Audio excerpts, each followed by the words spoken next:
Tahimik na bumalik sa Pilipinas si Yam Concepcion at ang asawa nitong si Miguel Conjing noong Desyembre 2023 dahil binisita nila ang kanilang pamilya.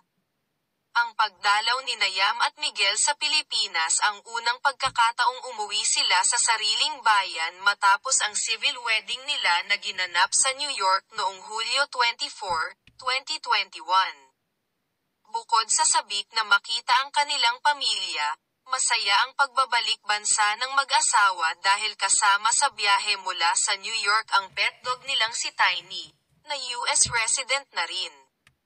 Halos isang buwan na malagi sa bansa sina Yam at Miguel dahil Enero 7, 2024 nang bumalik sila sa Amerika. Pero hindi tumanggap ng mga showbiz commitment ang aktres na ginugol sa piling ng pamilya ang buong panahon ng pananatili niya sa Pilipinas. Inialok noon kay Yam ang role bilang asawa ni Aga Mulak sa Ikaw Pa Rin Ang Pipiliin Ko pero hindi niya tinanggap dahil nga New York-based siya kaya napasa kamay ni Cindy Miranda ang proyekto. Kahit naninirahan na si Yam sa Amerika, hindi pa rin ito nawawalan ng mga alok para magbida sa local TV series.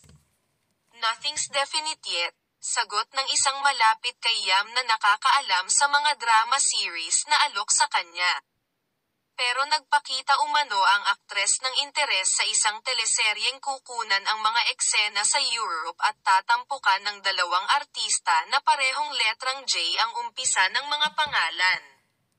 3 taon na ang nakalilipas buhat ng mapanood si Yam sa Init sa Magdamag, ang drama series ng Kapamilya Channel na ipinalabas sa telebisyon mula Abril 19, 2021 hanggang Setyembre 10, 2021. Natapos ni Yam ang taping ng lahat ng mga eksena niya sa Init sa Magdamag bago siya lumipad sa New York para sa civil wedding nila ni Miguel. Hindi pa tinatalikuran ni Yam ang pag-arte na napamahal sa kanya ng husto kaya tatanggap pa rin siya ng mga acting assignment. Basta maganda ang proyekto at hindi ito magiging sagabal sa pagsasama nila ng asawa niya.